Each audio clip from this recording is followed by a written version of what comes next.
Ok, ahora vamos a hablar sobre las deformaciones craneanas relacionadas a la órbita, comenzando por la anencefalia. La anencefalia ocurre a comienzos del desarrollo del feto y se presenta cuando la porción superior del tubo neural no logra cerrarse. Esta se caracteriza por la ausencia de los huesos de la bóveda craneana y de los hemisferios cerebrales. Sin embargo, el cerebelo, el tronco cerebral y el encéfalo están presentes. En cuanto a la embriología, lo hablamos anteriormente, al comienzo del seminario, que de las vesículas cerebrales, de las tres vesículas cerebrales primarias, se produce el cerebro anterior o prosencéfalo, el cerebro medio o mesencéfalo y el cerebro posterior o romboencéfalo. Y al no producirse la fusión de los pliegues neurales en la región craneal, no ocurre el cierre normal y no se producen estas vesículas y por ello no va a haber hemisferios cerebrales. En cuanto a la etiología, tenemos que no se sabe por qué ocurre la anencefalia, o sea que es idiopático, pero se sospecha que una de las posibles causas pueden ser toxinas ambientales o la baja ingesta de ácido fólico por parte de las madres durante el embarazo. La frecuencia de la anencefalia es de 1 de cada 10.000 nacimientos vivos, pero este número no es exacto debido a que muchos de estos fetos, muchos de estos embarazos terminan en abortos espontáneos y no son cuantificados. Los niños que nacen con anencefalia debido a la carencia de corteza cerebral no pueden hacer muchas funciones, como por eso van a ser ciegos, sordos o insensibles al dolor. Aunque, como el tallo cerebral es normal, muchas veces se producen respuestas reflejas como la respiración. En cuanto al diagnóstico, tenemos que es un diagnóstico, se encarga de realizarlo el obstetra, debido a que el diagnóstico se realiza mediante la ecografía perinatal. Para el manejo, tenemos que muchos de estos, de la mayoría de los pacientes con anencefalia, los fetos con anencefalia, terminan en abortos inducidos por el consentimiento de los padres, o también llegan, como les dije anteriormente, a abortos espontáneos, se dan abortos espontáneos. Otros, los que llegan al término y son atendidos de la manera habitual, se aspiran, hay aseo, hay calefacción, pero no se debe hacer ninguna maniobra para reanimarlos, ni alguna maniobra extraordinaria para mantenerlos con vida. Se hace lo mismo que se hace con pacientes normales, con bebés sanos, pero si hay alguna alteración, algún problema durante el parto, no se realiza ninguna maniobra extraordinaria para mantenerlos con vida. Seguimos con la anoftalmia, que es la ausencia total del tejido ocular. La anoftalmia es todos los casos en los que no hay restos oculares visibles, es decir, hay ausencia total de estructuras oculares, tejido neuroectodérmico dentro de la órbita. Por lo tanto, entonces tenemos que para la diferencia entre anoftalmia y casos extremos de microoftalmos, se hace necesario exámenes histológicos para realizar el diagnóstico diferencial. En cuanto a la embriología de la anoftalmia, tenemos que ocurre entre la cuarta y la séptima semana del desarrollo y se define como un fracaso en la derivación de la vesícula óptica primaria. La etiología de la anoftalmia tenemos que no tiene una patogenia exacta, no tiene una etiología exacta, o sea que es idiopática, pero se tienen tres teorías, las cuales es una teoría primaria, una secundaria y una degenerativa. La teoría primaria nos habla de que ocurre por la ausencia del cierre de la vesícula óptica. La secundaria por un fracaso del desarrollo del tubo neural y la tercera o terciaria o degenerativa es por la involución de la vesícula óptica ya formada. También tenemos otras causas que son las ambientales y las hereditarias. En cuanto a las ambientales, tenemos que son más que todo por factores de enfermedades que le ocurren a la madre embarazada. Entonces tenemos que son por infecciones adquiridas como son la rubiola, toxoplasmosis, varicela o citomegalovirus. También por déficit de vitamina A de la madre, por fiebre, hipertermia durante el embarazo. También exposición a rayos X, exposición a alcohol, cigarro, tabaco, por embarazadas de mayores de 40 años, entre otros. Mientras que las hereditarias son más que todo por fallas cromosómicas o monogenéticas. En cuanto a las monogenéticas, hablamos de que hay un gen llamado SOX2 que está identificado como que si está presente, puede haber anoftalmia. Y habla de que hay otros muchos genes que se están investigando para ver si son causales de anoftalmia.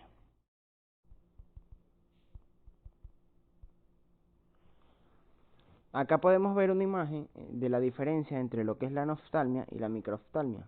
En la microftalmia tenemos que hay un ojo pequeño o no hay ojo, pero hay tejido ocular dentro de la órbita. Mientras que en la anoftalmia el ojo no hay ojo, está vacío la órbita, no hay tejido ocular y por lo tanto no hay nada allí en la órbita, es una órbita vacía. En cuanto al tratamiento, tenemos que no hay ningún tratamiento que nos haga crecer un ojo, ¿verdad? Por lo cual, apenas el niño nace, debe ser visto por un oftalmólogo o un especialista en prótesis oculares, debido a que si la órbita está vacía, los huesos de la cara no crecerán en forma apropiada y se producirán cambios en su apariencia facial. Es por ello que el tratamiento adecuado, el tratamiento ideal para estos pacientes es la colocación de una prótesis en esa órbita vacía, para que de esta manera los huesos de la cara y de la órbita, todo crezca de manera adecuada y el niño no tenga afectaciones faciales por esta patología.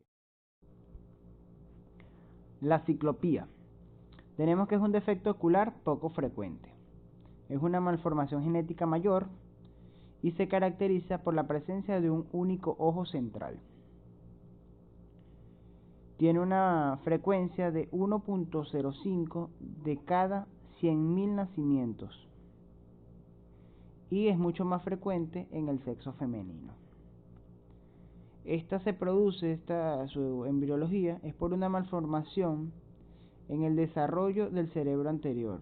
Se produce por la suspensión de las estructuras cerebrales de la línea media, que provienen de la porción craneal de la placa neural.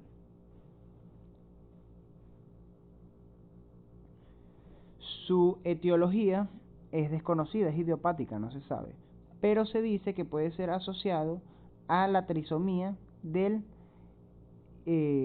cromosoma número 13 y a alteraciones cromosómicas del 18. También puede ser causado por enfermedades virales o tóxicas de la madre durante el embarazo. Su diagnóstico se realiza con ecografía 3D en manos de médico especializado. Tiene un pronóstico malo, por lo general o siempre es una malformación incompatible con la vida. Ahora continuamos con otras deformaciones craneanas en relación a la órbita, como van a ser el síndrome de Crusoe, el síndrome de Upper, el meningoencefalocele, el síndrome de Gotherham, el síndrome de Perry-Rosenberg y el síndrome de Tisch-Collins. Síndrome de Cruzón o disostosis craneofacial congénita fue descrito en el año 1912 por el Dr. Crusoe y se caracteriza por una malformación del cráneo y de la cara que es transmitido de padres a su descendencia según un patrón hereditario autosómico dominante. Se caracteriza entonces por un cierre prematuro de las suturas del cráneo, proctosis ocular, mandíbula y frente que sobresalen, pérdida de la audición, pero hay una inteligencia normal. En cuanto a su pronóstico, tenemos que con una atención médica adecuada el pronóstico del niño es bueno, es positivo. Pero claro, se requieren de múltiples cirugías y tratamientos. Pero la mayoría de estos jóvenes van a ir a la escuela y van a llegar a adultos. Claro, entonces este tratamiento va a ser principalmente en el cierre prematuro de las suturas, evitar este cierre prematuro para que el cerebro crezca normal. Síndrome de Upper. Fue descrito en el año 1894 por el Dr. Wellstone como una malformación, pero no es hasta el año 1906 que Eugenio Upper lo define como un síndrome que cursa con una triada, la cual es craneosinostosis de la sutura coronal, severa sindactilia en manos y pies y rasgos amórficos de piel, hueso, cerebro y vísceras. Este síndrome también es autosómico dominante hereditario y hay signos oculares que se pueden presentar como es la proctosis, la tosis palpebral, la parálisis del nervio tercer nervio craneal o oculomotor y megalocornea. En cuanto a la conducta y pronóstico, también debe ser tratado por un equipo multidisciplinario para corregir las malformaciones que presente.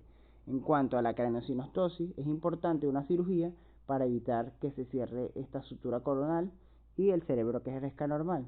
Y en cuanto a la sindactilia, tenemos que, dependiendo de la malformación en manos o pies que se presenten en los dedos, se tomará una conducta diferente, pero lo más común es que se separen de la parte externa a lo medio, o sea, comenzando por el meñique o comenzando por el pulgar.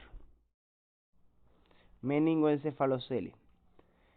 El meningoencefalocele es una herniación cerebral y de las meninges dentro de la órbita. Su etiología se debe a un defecto del tubo neural y se presenta como una masa unilateral o bilateral. Este defecto craneal normalmente es central y casi siempre se localiza en la unión entre el hueso frontal y el etmoides. Con respecto al tratamiento tenemos que es quirúrgico y tiene tres objetivos principales, los cuales son conservar la función cerebral, prevenir las infecciones y mejorar su aspecto físico. Este tratamiento neuroquirúrgico y de reconstrucción se deben realizar en un mismo tiempo quirúrgico. La corrección del defecto óseo se realiza mediante la inclusión de injertos óseos.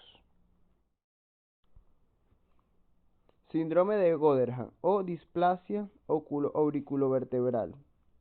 Fue descrito por el médico francés, por el oftalmólogo francés, Maurice Goderham en el año 1952 y se caracteriza entonces por malformación de ojo, oído y estructuras vertebrales y malares. En cuanto a los signos oculares que podemos observar, se van a ver quistes dermoides y lipodermoides. Los quistes dermoides epibulbares se van a localizar en el cuadrante temporal inferior, en la unión córneo-escleral, mientras que los quistes lipodermoides son subconjuntivales, los cuales son frecuentemente bilaterales y se van a encontrar en el cuadrante temporal superior. Ambas lesiones van a ser de color amarillentas, redondeadas e histológicamente contienen epitelio escamoso estratificado. En cuanto al pronóstico, tenemos que es favorable en los casos que no hay afectación sistémica ni retraso mental. Más que todo son cirugías para mejoría estética, pero es fundamental el seguimiento de estos pacientes a corto y largo plazo para controlar el crecimiento y el desarrollo adecuado de este paciente. Síndrome de Parry-Romberg. Fue descrito por primera vez por el médico inglés Caleb Parry en 1825 y desarrollado posteriormente por Moritz Romberg en 1846. Es un síndrome neurocutáneo bastante raro y se caracteriza por atrofia facial unilateral que afecta el tejido celular subcutáneo, cartílago, tejido graso y estructuras óseas. Las manifestaciones oculares más frecuentes asociadas con este síndrome incluyen discapacidad visual leve o severa, que puede llegar hasta la ceguera, enoftalmos, tosis palpebral, estrabismo y vasculitis retiniana. También se pueden observar anomalías dentales y compromiso de los músculos masticadores en estos pacientes. Por último, vamos a hablar sobre el síndrome de Tisch-Collin o disostosis mandibulofacial. Este síndrome lleva el nombre del médico inglés Edward Tisch-Collin, quien lo descubrió en el año 1900. Se cree que este síndrome es causado por un defecto genético en el quinto cromosoma, ya que este gen de este quinto cromosoma es el que se encarga del desarrollo facial. Se caracteriza por coloboma de ambos párpados, microoftalmo, tosis palpebral, luxación del cristalino y glaucoma. Tenemos que este síndrome tiene una frecuencia de un paciente por cada 50.000 nacidos vivos. Y su pronóstico, tenemos que con la atención médica cercana, el pronóstico para la mayoría de estos niños es positivo.